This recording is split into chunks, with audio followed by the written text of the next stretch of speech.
आज पुण्यामध्ये Pune grand tour 2026चा पहिला स्पर्धात्मक रेस म्हणजेच प्रोलॉग हा पार पडला आहे. तर मग प्रोलॉग म्हणजे नक्की काय?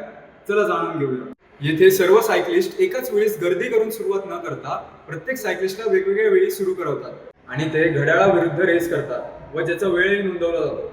आणि जो सायकलिस्ट टाइम ट्रायलमध्ये सगळ्यात कमी वेळ घेऊन येतो त्याला पुढच्या स्टेजमध्ये लीडरची पोझिशन दिली जाते. आजचा प्रोलॉग म्हणजेच 19 जानेवारी 2026 रोजी पुण्यातील गुडलक चौक पासून डेक्कन बस स्टॉप येथे पार पडला, जो की 8 किलोमीटरचा टप्पा होता. या स्पर्धेने पुणे ग्रँड टूरला अधिकृत अशी सुरुवात मिळालेली आहे व येत्या 4 दिवसांमध्ये 437 किलोमीटर पेक्षा जास्त प्रवासाचे टप्पे पार पडले जाणार आहेत.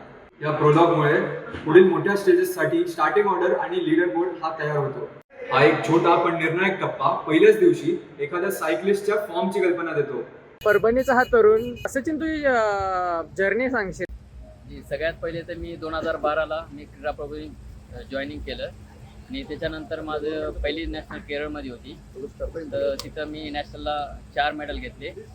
तिथून माझा प्रवास सुरू झाला. तर कंटिन्यू त्याच्यानंतर इंडिया कॅम्पमध्ये गेलो. तिथून मग मी एशिया कप खेळला, एशियन चॅम्पियनशिप खेळली आणि मेडल्स तिथं पण जिंकले. त्याच्यानंतर मी मग रेल्वेत जॉईनिंग झालो 2019ला. त्यानंतर रेल्वेतून खेळायला लागलो. असली आंतरराष्ट्रीय दर्जाची स्पर्धा पुण्यात होतीये, काय वाटतं तुला? खूप छान वाटते मला आणि ही स्पर्धा दरवर्षीच व्हायला पाहिजे. त्याच्यामुळं पुणे पण डेव्हलप राहील आणि स्वच्छ पण राहील, रस्ते वगैरे चांगले राहतील.